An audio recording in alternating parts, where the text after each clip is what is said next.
જય માતાજી મિત્રો, રૂબી કિચન કિનમાં તમારું સ્વાગત છે। તો આજે આપણે બનાવીશું વધેલી રોટલીના ખાટા ઢોકળા।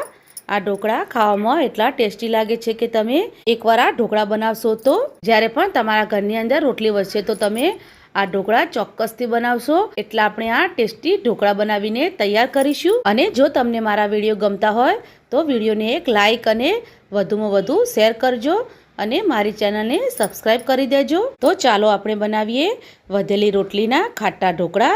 તો રેસીપી બનાવવાનું શરૂ કરીશું। તો સૌથી પહેલાં આપણે રાતની વધેલી રોટલી લઈ લેવાની છે અને તમારે કેટલા ઢોકળા બનાવવા છે એ રીતના તમારે રોટલી લઈ લેવાની। હું અત્યારે આ 3 રોટલીના ઢોકળા બનાવી રહી છું। બપોરની હોય કે રાતની હોય, તમે એકદમ ઠંડી રોટલીના ઢોકળા એકદમ સરસ બને છે।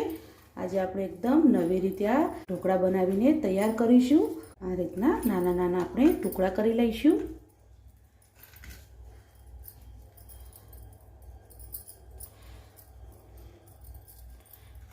તો આપણે નાના ટુકડા કરી લીધા છે।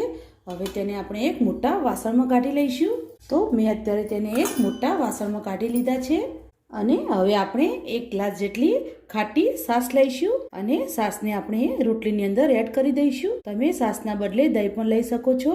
તો એકવાર આપણે આ રીતના છાશને રોટલીની અંદર મિક્સ કરી લઈશું અને હવે આપણે ઢાંકીને ફક્ત તેને 7 થી 8 મિનિટ માટે રેસ્ટ આપીશું। 7-1 મિનિટ જેટલો સમય થઈ ગયો છે।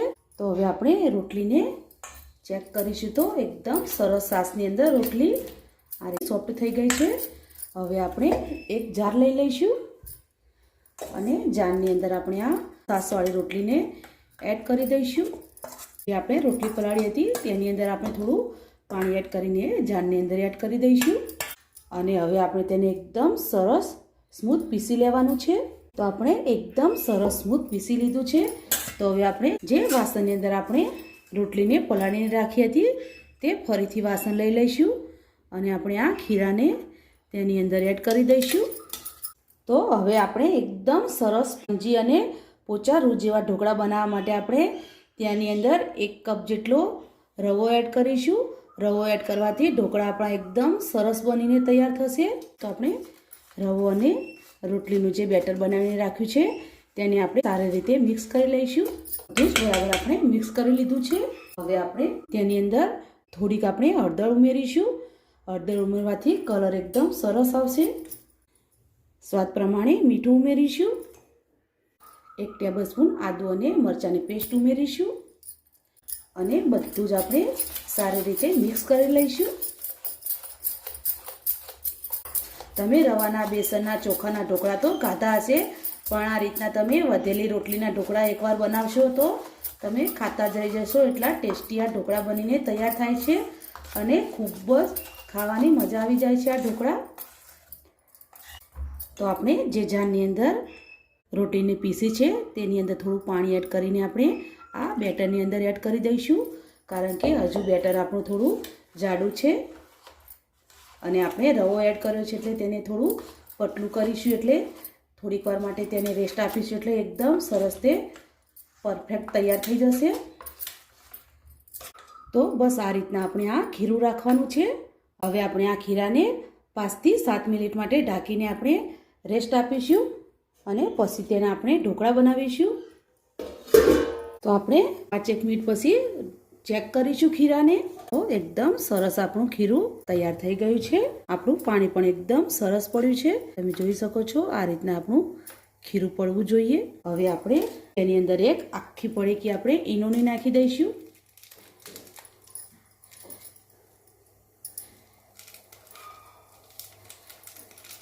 અને હવે આપણે બરાબર મિક્સ કરી લઈશું। આ રીતના તમારે એક જ દિશામાં ખીરાને ફેટવાનું છે। તો બરાબર આપણે મિક્સ કરી લીધું છે। હવે આપણે એક થાળીની અંદર થોડું તેલ એડ કરી અને બરાબર થાળીને આપણે તેલ લગાવી દેવાનું છે અને હવે આપણે આ થાળીની અંદર આપણે આ બધું જ ખીરું એડ કરી દઈશું। તો હવે આપણે ઢોકળા ઉપર થોડું લાલ મરચું પાવડર ભભરાવીશું અને અહીંયા આપણે ઢોકળાનું પાણી ગરમ કરવા માટે મૂકી દીધું છે। પાણી એકદમ સરસ ગરમ થઈ ગયું છે। તો હવે આપણે જે ઢોકળાની પ્લેટ છે એ ધીરેથી ઢોકળિયાની અંદર એડ કરી દઈશું અને હવે આપણે ઢાંકણ બંધ કરી અને 10 થી 12 મિનિટ માટે આપણે આ ઢોકળાને બફાવા દઈશું. હવે આપણે ઢોકળાને ચેક કરી લઈશું. તો આપણે આ રીતના એક ચપ્પુના મદદથી ચેક કરીશું તો ચપ્પુ આપણું એકદમ સરસ ક્લિયર નીકળ્યું છે. તો આપણા ઢોકળા એકદમ સરસ થઈ ગયા છે. હવે આપણે પ્લેટને બહાર કાઢી લઈશું અને ઢોકળાને આપણે ઠંડા થવા દઈશું. તો ઢોકળા આપણા એકદમ સરસ ઠંડા થઈ ગયા છે અને તેની ચારે બાજુની કિનારી પણ એકદમ સરસ છૂટી પડી ગઈ છે. તો આપણે આ રીતના કરશું અને થોડા ટેપ કરીશું તો તમે જોઈ શકો છો એકદમ સરસ આપણા જાળીદાર ઢોકળા બનીને તૈયાર થયા છે અને પરફેક્ટ આપણા ઢોકળા બન્યા છે. તો હવે આપણે ઢોકળાને કટ કરી લઈશું. તમારે જે સાઈઝના ઢોકળા બનાવવા હોય એ રીતના તમે ઢોકળાને કટ કરી શકો છો. તો આપણે ઢોકળાને કટ કરી લીધા છે. તો હવે આપણે ઢોકળાના ઉપરનો વઘાર કરી લઈશું. તો વઘાર કરવા માટે આપણે ગેસ ઉપર એક વઘાર્યું ગરમ કરવા માટે મૂકી દીધું છે. તો આપણું વઘાર્યું ગરમ થઈ ગયું છે. હવે તેની અંદર આપણે તેલ એડ કરીશું. તો આપણે 2 ટેબલસ્પૂન જેટલું તેલ એડ કરીશું.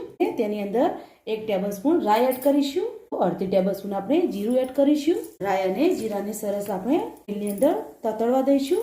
રાઈ જીરું એકદમ સરસ થઈ ગયું છે. હવે તેની અંદર આપણે ચપટી જેટલી હિંગ એડ કરીશું અને 2 આપણે લીલા મરચાં એડ કરીશું. ગેસ આપણે બંધ કરી દઈશું અને હવે આપણે આ વઘારને ઢોકળાની ઉપર એડ કરી દઈશું. તો આપણે સારી રીતે ઢોકળાની ઉપર આ વઘારને પાથરવાનો છે. મારી પાસે લીમડો હતો નહીં તો મેં લીમડો નથી એડ કર્યો. તમારી પાસે લીમડો હોય તો તમે તેની અંદર લીમડો જરૂરથી એડ કરજો. એનો સ્વાદ ખૂબ જ સરસ આવે છે. તો હવે આપણે તેની ઉપર લીલા દાણા એડ કરીશું. તો એકદમ સરસ આપણા ઢોકળા બનીને તૈયાર થઈ ગયા છે. તો એકદમ સરસ આપણા જાળીદાર અને સ્પોન્જી ઢોકળા બનીને તૈયાર થઈ ગયા છે. ખૂબ જ ખાવાની મજા આવી જાય એવા આપણા ઢોકળા બનીને તૈયાર થયા છે. તો હવેથી તમે પણ આ જ રીતના વધેલી રોટલીના ઢોકળા ચોક્કસથી બનાવજો અને મને કમેન્ટમાં જરૂરથી કહેજો કે તમને આ ઢોકળાની રેસીપી કેવી લાગી. જો તમને આ ઢોકળાની રેસીપી ગમી હોય તો અમારા વિડીયોને લાઈક કરો, શેર કરો, સબસ્ક્રાઈબ કરો અને ફરી મળીશું એક નવા દિવસે એક નવી રેસીપી સાથે. તો અત્યારે બાય બાય.